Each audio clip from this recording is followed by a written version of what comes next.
যারা বন্যার জন্য বা অন্যান্য পারপাসে প্রধান উপদেষ্টার ত্রাণ তহবিলে বা আসনা ফাউন্ডেশন বা যে কোনো ফাউন্ডেশনে ডোনেট করতে যাচ্ছেন, কিন্তু কিভাবে করতে হয় তা জানেন না, তাই ডোনেট করতে পারেননি, তাদের জন্য এই ছোট্ট ভিডিও। ফার্স্ট বিকাশ অ্যাপে যাবেন, তারপর আপনার অ্যাকাউন্টে লগ ইন করবেন। তারপর উপরে বা নিচে যে কোনো জায়গায় থাকতে পারে ডোনেশন একটা অপশন দেখবেন। আমার এইখানে ডান পাশে আছে, দেখছেন। সো এই ডোনেশনে ক্লিক করবেন এবং ডোনেশনে ক্লিক করার পর আপনি দেখবেন অনেকগুলো সংস্থা আছে বা ফাউন্ডেশন আছে। যেমন প্রথমেই প্রধান উপদেষ্টার ত্রাণ তহবিল, বাংলাদেশ সেনাবাহিনীর, আপনি আর একটু নিচে গেলে আসনা ফাউন্ডেশনে পেয়ে যাবেন, এবং বৈষম্য বিরোধী ছাত্র আন্দোলনের এডমিনদেরও একটা ফাউন্ডেশন দেখতে পারবেন। সো আপনার যেটা ইচ্ছা সেটাতেই দিবেন। আমার কোনো রেকমেন্ডেশন নাই, বাট আমি পার্সোনালি প্রধান উপদেষ্টার ত্রাণ তহবিল এবং আসনা ফাউন্ডেশন এই দুইটাতেই আমি দিয়েছি, বাট আপনার যেটা ইচ্ছা আপনি দিতে পারেন। সো কোনটাতে দিবেন ডিসাইড করার পর ওইটাতে ক্লিক করবেন। ফর এক্সাম্পল আমি আসনা ফাউন্ডেশনে ক্লিক করছি।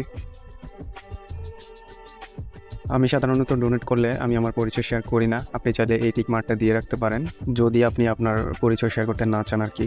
আর যদি নাম দিতে চান এবং আপনার ইমেল দিতে চান, আপনার পরিচয় দিতে চান, তাহলে প্রথমে নাম দিবেন ইংরেজিতে, তারপর আপনার ইমেল দিবেন, তারপর আপনার অনুদানের পরিমাণটা লিখবেন ইংরেজিতে।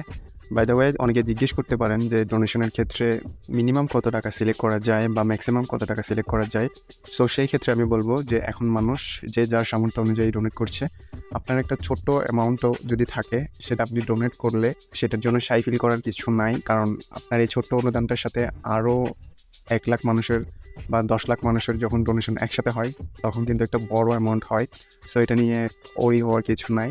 সো ইন এ নাটশেল, আপনার যতটুকু সামর্থ্য ততটুকুই সিলেক্ট করেন, ডোন্ট ওরি। সো এরপরে আপনি রোবট নন এটা ক্যাপচাতে ক্লিক করবেন অ্যান্ড দেন অনুদানে ক্লিক করবেন।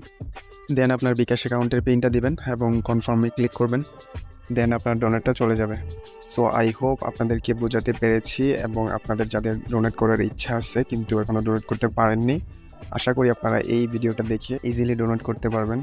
আবার বলছি, আপনি কাকে ডোনেট করবেন, আপনি কোন ফাউন্ডেশনে ডোনেট করবেন সেটা আপনার সম্পূর্ণ ব্যক্তিগত বিষয়।